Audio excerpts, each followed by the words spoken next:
Hello Internet, and welcome to my live reaction for One Piece chapter 1028. When we last left our heroes, Yamato and Momonosuke, at Luffy's request, left Luffy to deal with Kaido one-on-one, as Luffy is now very confident he can win. And so Yamato gives Momo a bit of a crash course in controlling fire clouds to help him fly, and then they start looking at Onigashima, which is on its way to the flower capital, and it's also falling apart as Kaido weakens. And with all of the weapons inside, if it were to fall, even outside of the flower capital, would turn into a bomb and wipe out the flower capital. So Momo has to create his own flame clouds to hopefully stop that. Meanwhile, Zoro is continuing his fight with King. It's not going super well, not going super awful either, but it's kind of an even back and forth there. But Zoro has taken out part of King's mask, and King does not want his face to be seen for some reason.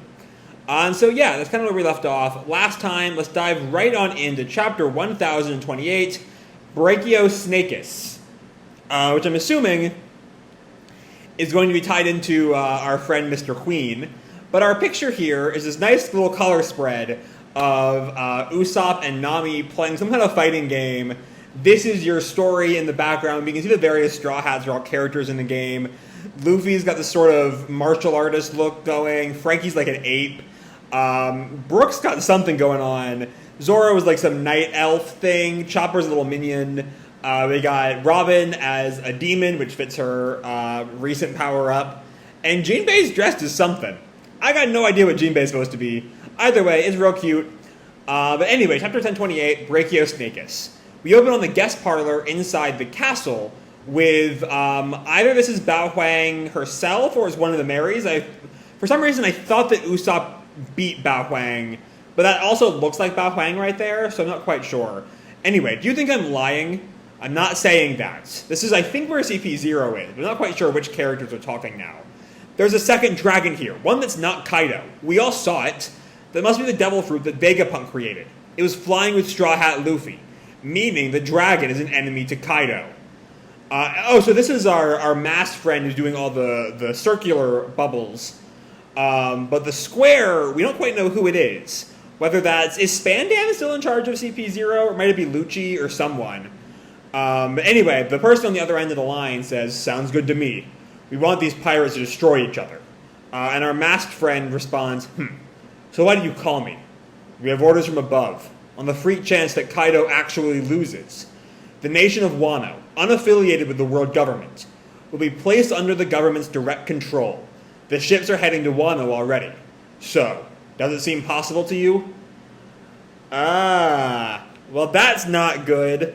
Last time, Yamato and Momo talked about the sort of unexpected consequences of Luffy's victory. That he might end up, that if Momo can't stop Onigashima, he'll end up destroying Wano by beating Kaido. Also, he might bring in the world government by beating Kaido, which I don't really think is what Odin wanted when he talked about, ending the policy of isolation. But anyway, the masked man messes around with the board.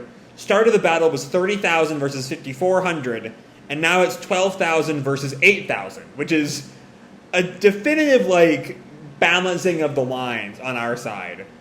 But anyway, the masked man says, "In the end, what we do isn't any different from the pirates. It's a fascinating battle, I'll admit, but I just can't envision Kaido actually beat it." And the man on the other side, who we see is Lucci, "I didn't think so. I'll wait for your report." And there's one more order. And we also see Kaku sleeping, just sleeping at his desk, it looks like, and a woman who I don't recognize. I don't think she was with CP9 back at Enies Lobby. We might have seen her before, but there's so many characters in One Piece, who fucking knows. There's one more order, about a member of the Straw Hat crew. "Bring back Nico Robin." Oh, they still have not let her go yet. It's been 600 plus chapters, and they have not let that woman go. No matter which way the battle goes, that woman's existence is key to the forces of piracy. And we see, because also the Beast Pirates were trying to capture Robin from the beginning to force her to join the crew, right? Because we see the Beast Pirates attacking Brook and Robin. "It's Nico Robin! Capture her! Don't kill her!" Yes, very true. And Robin turns to Brook. "It's so good to have you around, Brook." And then the masked man, I think, responds, "It will be done. And Brooke just sort of laughs. Yo, careful or I'll get carried away.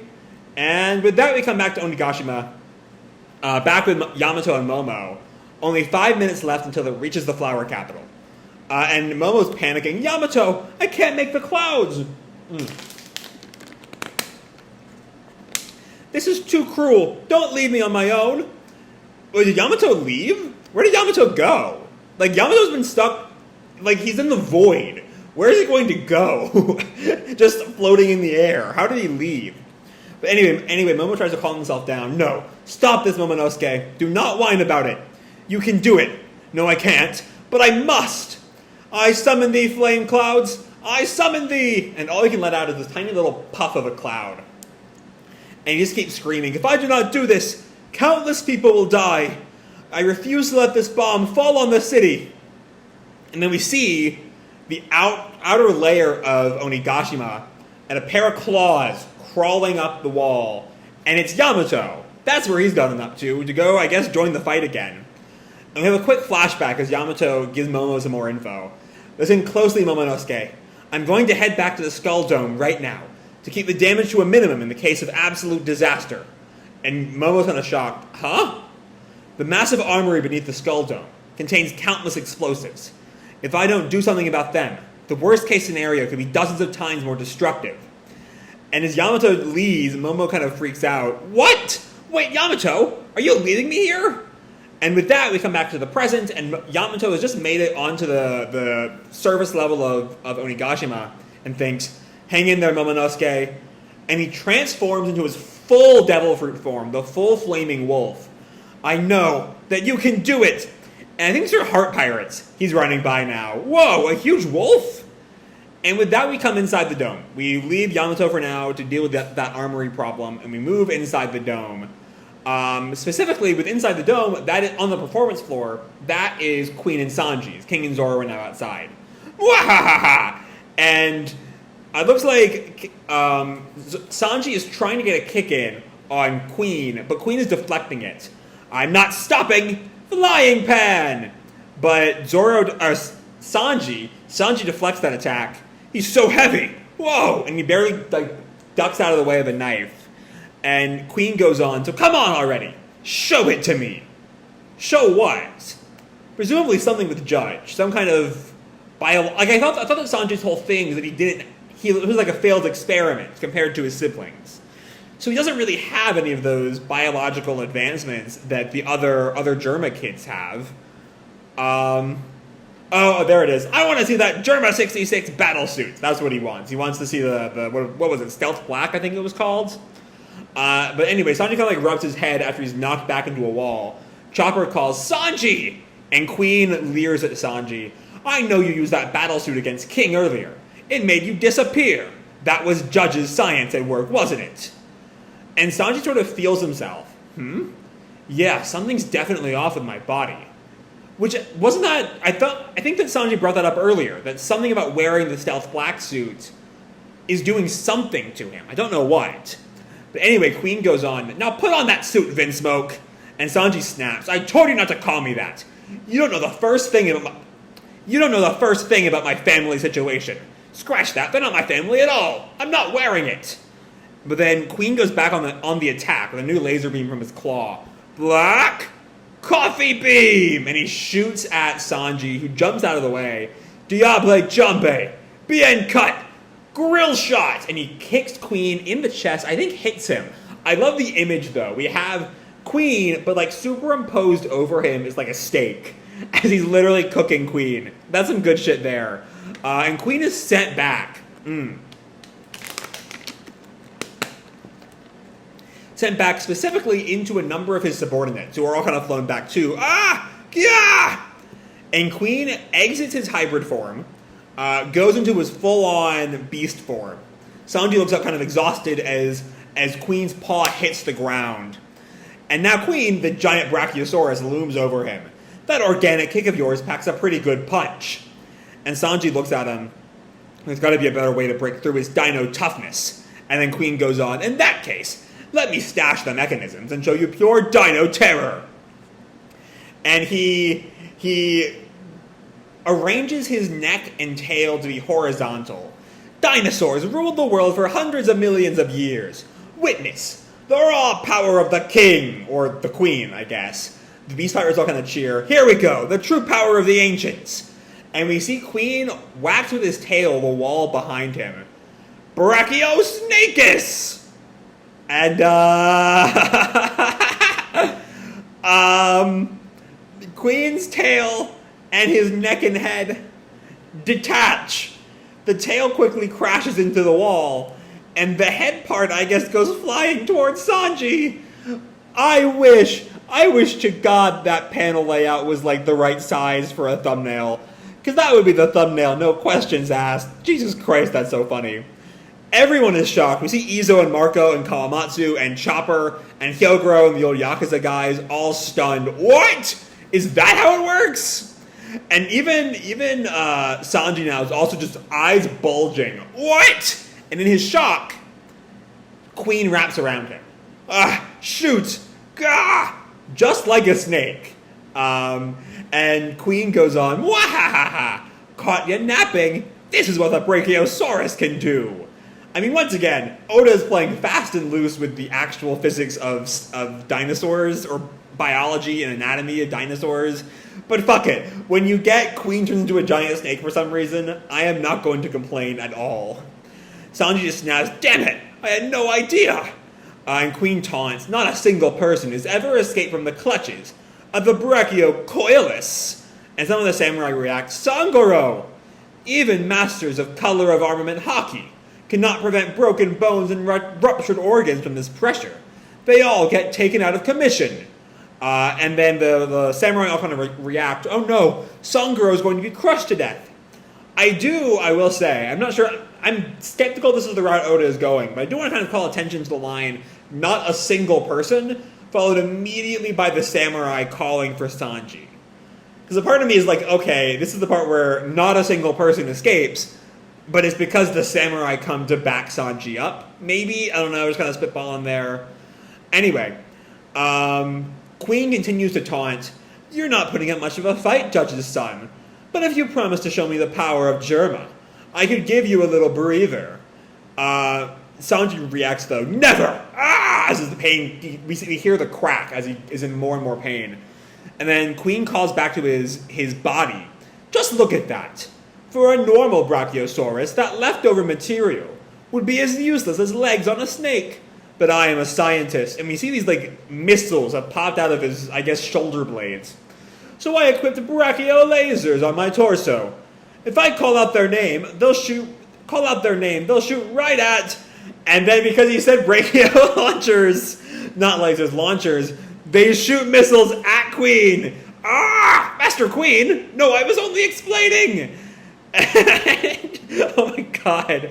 You idiots! You're only supposed to shoot when I call out brachio launchers, like an attack net, and then they fire again, hitting Queen. If this is how Queen goes down, that'd be kind of dumb. But I can't deny how fucking funny this is. Queen just keeps getting shot at. Master Queen! And Queen is kind of taken out for a sec. Not for good, but he lets Sanji go. And Queen is still satisfied. Still, my chokehold did the job. You're already dead. And Chopper calls out, hey, what happened to you, Sanji? Are you alright? And we see Sanji. He looks fucked up. His torso is like moving in 3 different directions because from all the broken bones. He's got what looks like 2 clear broken bones, one in his upper and one in his lower left leg. His arms are moving kind of funky. He's fucked up. That's the point. And he sort of gets up. I don't know. It hurts. But I can still move fine. And Chopper calls out, Sanji, you look freaky. Did you turn into a zombie? Someone else calls out, all your bones are broken, Sangoro. But then, something happens. It looks like his whole body snaps into place again. And he asks, what's wrong with my body? And he flashes back to fighting with number 1 of the siblings, I think, whose name is Ichiji. I think Ichi is one in Japanese. I think it was Ichiji, if I'm not mistaken. Let me see if I can find... Yeah, Ichiji. I can see the 1 on his shirt. That's the only way I can figure it out. Anyway, a punch that didn't really do anything. Oh no. I hope I didn't awaken latent powers like theirs. Yeah, he really does not want to be a Vinsmoke. But Queen goes back on the attack. Stupid brat! But Sanji's already healed. Maybe his power is just super healing. There, I'm back. The chopper calls, pay attention, Sanji, behind you!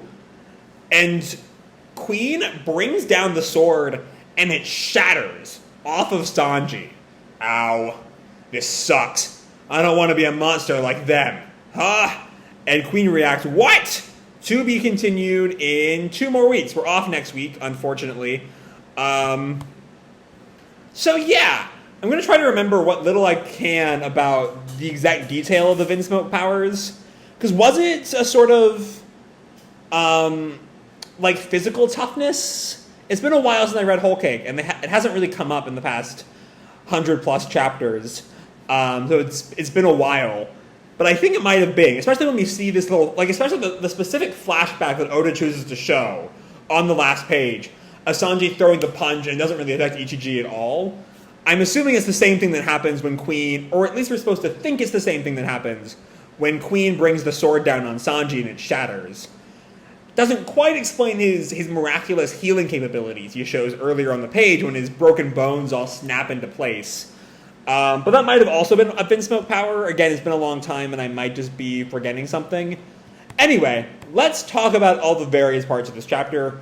It's pretty easily dividable into 3 parts. First, we have CP0, revealing they still have plans for Robin. They still want Robin on their side, or at least to take Robin off the board for the pirates.